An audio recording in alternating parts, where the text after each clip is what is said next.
Welcome along to Oddfellows in Conversation with me, Dom Burch. I'm delighted to have the opportunity to introduce our new Grand Master David Ogden. We'll be finding out a bit more about David and how he first became involved in Oddfellows, how he feels about the new position, and what the next 12 months or so has in store for him as Grand Master. David, welcome along to Oddfellows in Conversation. Thank you, Dom. Pleasure to be here. So let's start. Why don't you tell us a little bit about how you first became involved in the Oddfellows? Well, it's very simple.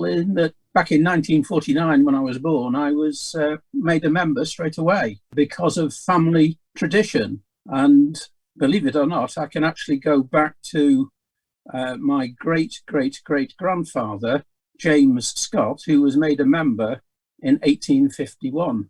And coming up through the years, there's been a variety of members in different positions, culminating in my eldest brother being Grand Master in 2000. So I'm very, very honoured to be able to follow in his footsteps, so to speak. It was quite easy. Being made a member so early on allowed me to go into the adult branch when I was 16. Eric was the secretary of the local branch in Southport, where I live. And from then, I got more and more involved straight away. And so I went through the branch is part of the Ormskirk and Southport district. And then I started doing national events, and it grew from there. A few years ago, I was made a member-elected non-executive director of the society, and now I've progressed through to becoming Grand Master. And you must be extremely proud to have got to that role, as you say, as chairperson of the organisation and Grand Master, and with that, rich family history in the organisation.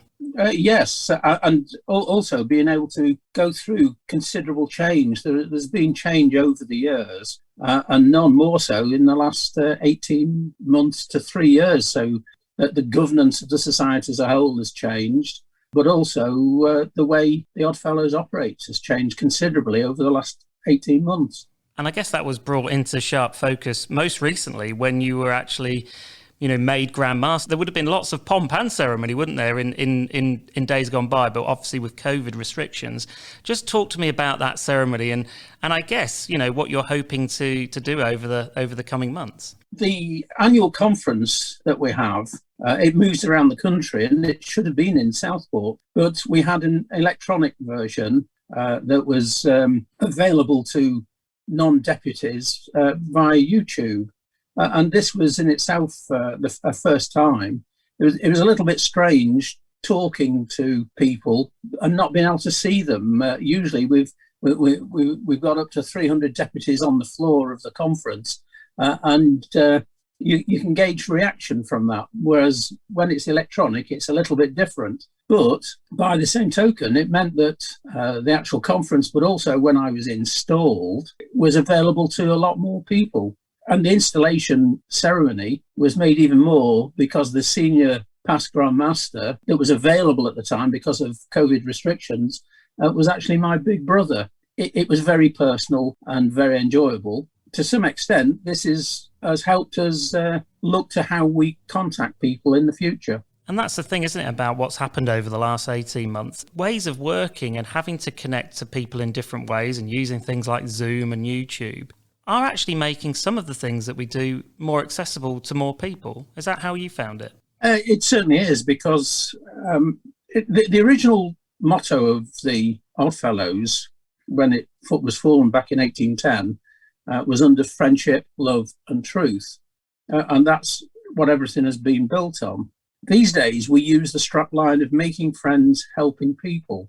And the pandemic has brought this into focus even more, because part of the benefits of being a member are non-contributory benefits of care and welfare.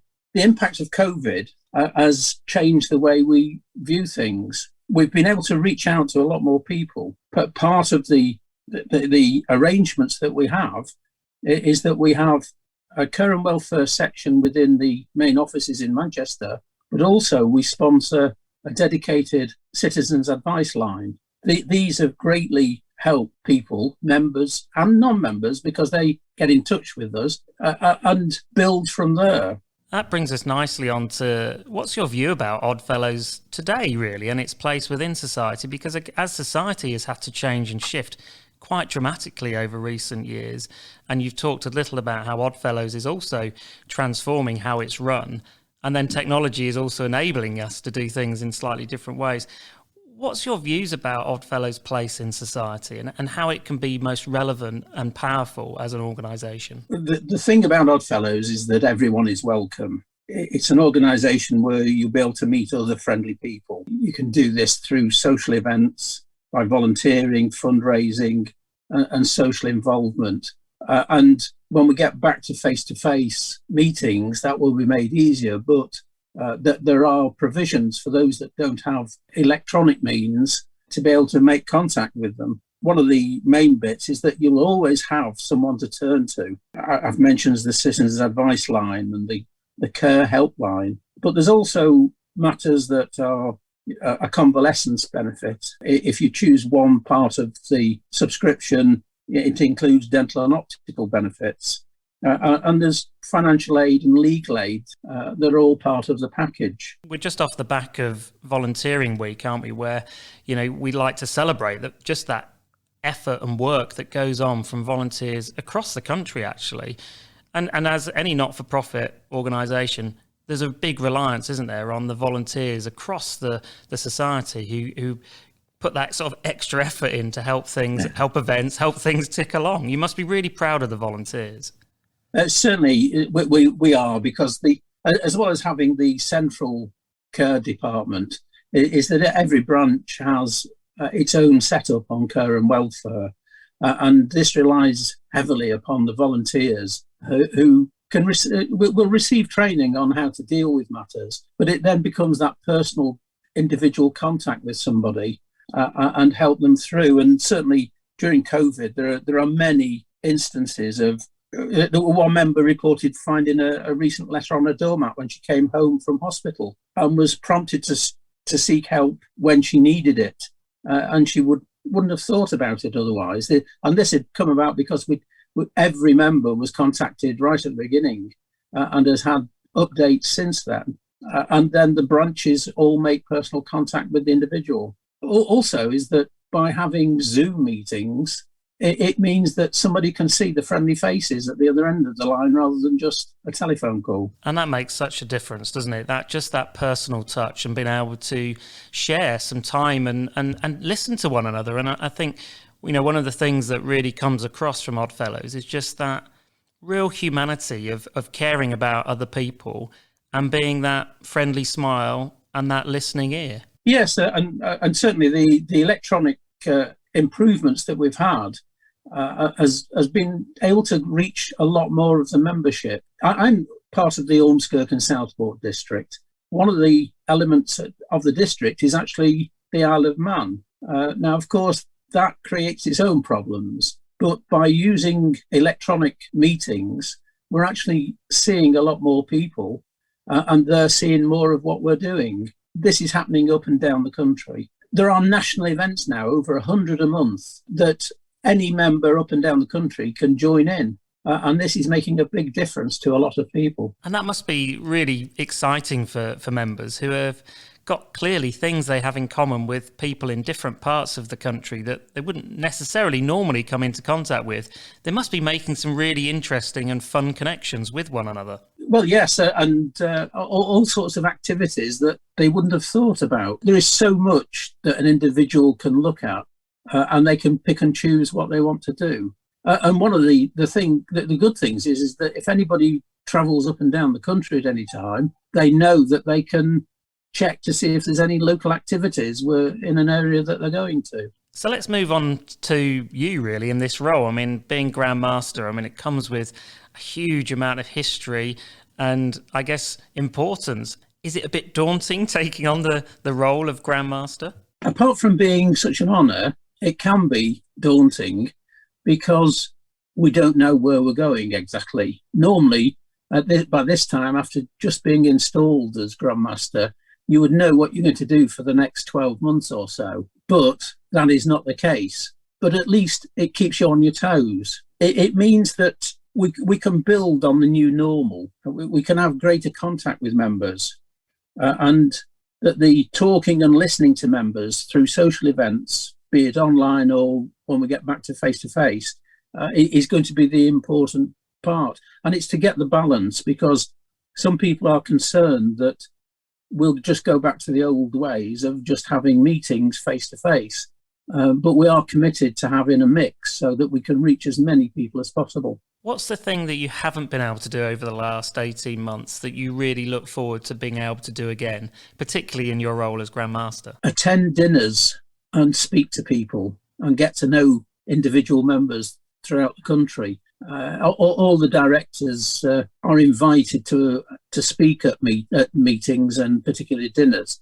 And this is one of the best ways of getting a good idea of what the individual member wants and needs up and down the country. And as somebody who's been involved right from the moment you were born, if there was somebody watching or listening who perhaps doesn't know a lot about Oddfellows, but it's been sort of, you've piqued their interest and they're considering becoming a member, or perhaps know other people they'd like to recommend to apply to join, what would you say to somebody who's listening? What are the things that really make it special for you? Personal contact, that we're not just sending out newsletters and being centralised, is that everything is available up and down the country, that it is a personal matter, that you've always got somebody to speak to. And this is the main thing. Sometimes people don't appreciate just what they get for their money. One of the things I've not mentioned is the social history, that we have an archive system. And if you're a member, you've got free access to that at any time. And this is going back a couple of 100 years. Having the opportunity to be able to talk to somebody when you need it. This is what we want to encourage people more and more, is to make contact with the branches or our central office in Manchester. There's always somebody there that can help and signpost them in the way that they need. And just knowing that support of somebody who's like-minded and shares your values and has a real sense of pride in the organisation, that must be such a warm feeling for people. Well, yes, and this is the thing, is that you meet many people who don't have the opportunity of meeting people in the same sort of situation. They take comfort by being at meeting, going to social events and talking to people who are very much like themselves. Getting together as a collective, they feel even more of a benefit to it. And that's the other thing that some people might not know, is just how much money and is raised for charity as part of the organisation, and that giving back to local societies, to local communities. We do have Charity Begins at Home, because we have one fund that started back in the 1800s, is the Orphan Gift Fund. Any member who is a child or is the child of a member and loses a parent are entitled to cash grants while they're in education. And this will not only be just cash for general purpose, but for specific items, clothing, school educational trips. We have a central fund known as the H.A. Andrews Memorial Fund. This is our third year of an £85,000 total going to King's College London and Guy's Hospital, the lupus unit, on mechanisms underlying the loss of B-cell tolerance in lupus. And we are now looking for a new medical research project to fund for the coming 2 or 3 years. Up and down the country, all the individual branches will have their own local charities. They will take part in all sorts of activities. And usually it's the social activities that raise the most. And they all enjoy having their own fundraising. And it's part of the process. Because again, people get to know other people when they're at these events. So David, tell us a little bit about Unity Mutual, your financial services brand. Well, the society operates its commercial business under the brand name of Unity Mutual, which has its own website. It has a variety of ways in which people can invest money, such as for retirement or first-time purchase of a house, through the flexible lifetime ISA. We also have guaranteed investment bonds, and full details can be found on the website. We're also looking to develop further products as time goes by. I'd just like to say thank you, David, for joining us on Oddfellows in Conversation. It's been an absolute pleasure getting to know you and hearing about your plans for the coming months and years ahead. And I look forward to being able to attend at least a few more dinners before you end the role. Once again, thank you for coming on to Oddfellows in Conversation. Well, thank you, Dom. It's been very interesting having this conversation with you. And I just hope that people will look at us and decide to join. Thank you.